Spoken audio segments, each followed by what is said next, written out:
Okay, so we've all done it right. Booked a hotel room. Seems pretty straightforward. Yeah, standard stuff. You call, ask for a room, you get one. Simple.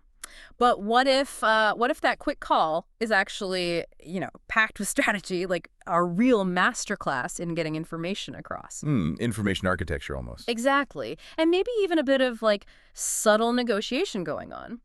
Today on the deep dive, we're going to pull back the curtain on one of those seemingly really ordinary calls. Sounds good. Our mission to really dissect it, go beyond just the words and see what's actually happening underneath. The strategy, maybe the potential problems too. Okay. Think of this as like your shortcut to understanding how an efficient hotel booking really works. Let's just jump right in. It is surprising, isn't it? How much ground you cover in what feels like a simple chat. Every question, every little detail, it all serves a purpose. Absolutely. So picture this. Customer calls a hotel, Mm-hmm. wants to book a room, starts off pretty general. Something like, hello, I'd like to book a room. Any rooms available for next weekend, Friday to Sunday? And the hotel staff, they don't just say yep or nope. They jump straight to the essentials. Yeah, they ask for exact dates and how many guests. Immediately, which is, really efficient. It's not just ticking a box. It feels strategic. Right. Which then leads the customer to clarify, yes, it's for July 25th to 27th, 2025, and just 2 adults. Mm-hmm. So let's pause there. For you listening, what's the genius here? Why push for those specifics, like right out of the gate? Why not just say, yeah, probably got rooms, then figure out the details later? Well, look, that initial back and forth, it seems small, but it's actually the hotel's first step in, let's say, managing chaos. Chaos. How so? By nailing down those exact dates Yeah. and the number of guests immediately, they're not just checking a box for availability. They're managing their room inventory. Ah. They're predicting demand. Maybe even filtering out people who aren't quite serious yet.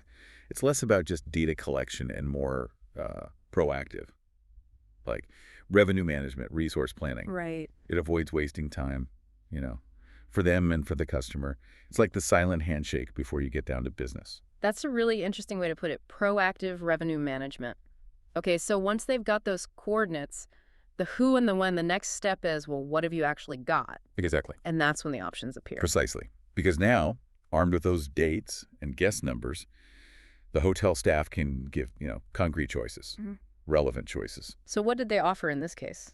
They offered us standard double room for $120 per night Okay. and a deluxe room with a city view for $150 per night. Bit more premium. Yeah.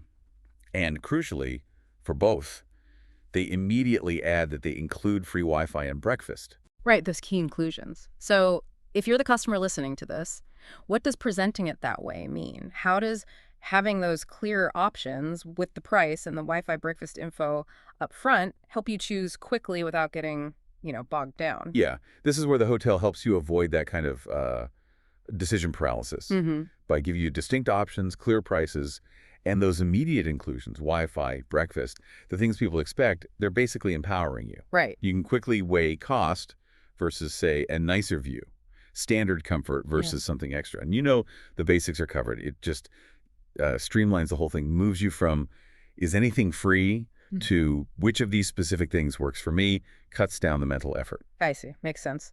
And in our example, the customer, they choose the standard double room, but then almost immediately they ask about amenities. Yep. What's the thinking there, do you suppose? Why jump from the room type straight to the nitty-gritty details? And what does the hotel's answer tell us about their priorities? Well, the customer's shifting gears. Right. From the what the room type to the how. Yeah. Like, how will this room actually feel? What am I getting inside it? Okay. So the hotel responds by listing things for the standard room. A queen-size bed, private bathroom, flat-screen TV, minibar, air conditioning, the specific. The expected stuff. Exactly. But what's really telling, I think, is that they also mention access to the wider hotel facilities, the gym and pool. Yeah, good point. Giving that level of detail, it's obviously crucial for managing expectations. You know what you're paying for. Right. But it also shows the hotel understands what modern guests care about. They're answering common questions before they're even asked, highlighting things that make the whole stay better, which often leads to, better reviews, repeat business. That's a really great point about managing expectations. It reminds me, actually, I booked a place once specifically for the indoor pool. Oh, no. Yeah, got there, closed for repairs. total bummer. Taught me to always, always ask about those specific amenities. Definitely. You learn that lesson fast. So next up, the customer tries their luck a bit, asks for a late checkout on Sunday. The classic request. Right. And the hotel's response is, well, it's accommodating, but also careful. They offer it until 2 p.m. and at no extra charge, which is nice. But they add that crucial phrase, subject to availability. Ah, yes, the magic words. Subject to availability. It always feels a bit like a polite, maybe, doesn't it? For our listener, what does that really mean in practice at a hotel? Does it mean I should just call again on Sunday morning? Can you sort of game the system to up your chances? Well, gamify might be strong, but Yeah. that phrase, subject to availability, isn't just being polite. It's a direct look into the hotel's, operational juggling act. Okay. Every late checkout potentially bumps the cleaning schedule for the next arrival. It affects housekeeping staff rotas. It might even mean a room isn't ready for someone else checking in early. It's a really delicate balance. Right, between keeping me happy and keeping the whole operation running smoothly. Exactly. Guest satisfaction versus a smooth, profitable turnaround for every room. As for increasing your chances, asking when you check in is often good, or even the morning of checkout itself. By then, the hotel has a much clearer picture of who's coming, who's going, what the actual occupancy looks like. So asking earlier gives them notice, but asking closer to the time gives them more certainty to say yes or no. Pretty much, yeah. The closer they are, the firmer the answer they can give. That's a good pro tip. Okay, so the room's sorted. Late checkout is a maybe. Now we move to actually locking it down, securing the reservation. Right. Time to finalize. The hotel needs the standard info, full name, contact details, and a credit card. And they offer payment options. Pay the full amount now or upon check-in. Sensible choices. And interestingly, they handle the sensitive info transfer carefully. They offer to take card details over the phone or send a secure online booking link. Which the customer, quite wisely, opts for. They choose the link and provide their email, john.doe@email.com. Let's unpack that for a sec. The secure link option versus just reading out card numbers. Why offer that? It seems small, but what's the real significance? Oh, it's actually pretty significant. For both security and convenience, it builds trust. How so? Well, for the customer, getting a secure link feels safer, right? Less anxiety about sharing card details over a potentially insecure phone line. Plus, they can look everything over, take their time, click confirm when ready. Yeah, that makes sense. I prefer links myself. And for the hotel, they can streamline their process, reduce the chance of someone mistyping the card number. Ah, good point. Fewer errors. And it just aligns with how people do things now, digitally. It shows they're thinking about customer comfort and data security. That boosts their reputation, encourages loyalty. It's a smart move. Definitely sounds like a win-win. Okay, nearly done, but before hanging up, the customer asks one more really crucial question.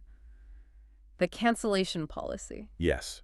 Always ask about the cancellation policy. Super important. And the hotel gives a clear answer. Free cancellations up to 48 hours before check-in. But after that, there's a one-night charge.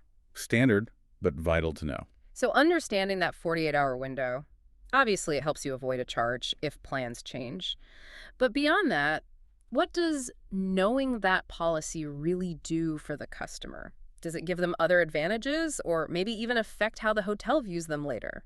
It's fundamentally about managing flexibility and financial risk. Knowing that policy protects you from surprise fees, yes. But it also empowers you. Empowers how? You can book with more confidence, even if your plans are maybe not 100% set, because you know you have that clear window to change things without penalty. Right. It lowers the barrier to booking. Exactly. And from the hotel side, being transparent builds trust. It actually encourages bookings, even from people who are a bit uncertain. It shows reliability. It's about giving the guest control and clear information. Okay, that makes perfect sense. So finally, the call wraps up. The hotel says they'll send the booking link, and a confirmation will follow once it's done. Yeah, the staff ends it very politely, professionally, reiterates the next steps, link coming soon, confirmation after booking, and finishes with a nice touch. We look forward to hosting you. Have a great day. After going through all those details, dates, rooms, amenities, payment, policies, what stands out to you about that kind of closing? What's the lasting impression? For me, it's the clarity about what happens next. There's no confusion. You know the link is coming, then the confirmation. That plus the warm tone, it just reinforces a positive feeling. Sets the stage for the actual stay. Exactly. It smooths over any potential anxiety and kind of builds anticipation. It really seals the deal. professionally and personally. Wow. So this whole deep dive into what seems like such a simple call, it really highlights how that clear step-by-step communication just makes everything smoother. For everyone involved, every question, every answer, it isn't just swapping facts. It's strategically building trust, managing expectations, making a potentially complex thing feel, well, easy. It's definitely more than just words. It's a really well-structured flow of information that leaves you feeling, properly informed, even about something as everyday as booking a hotel room.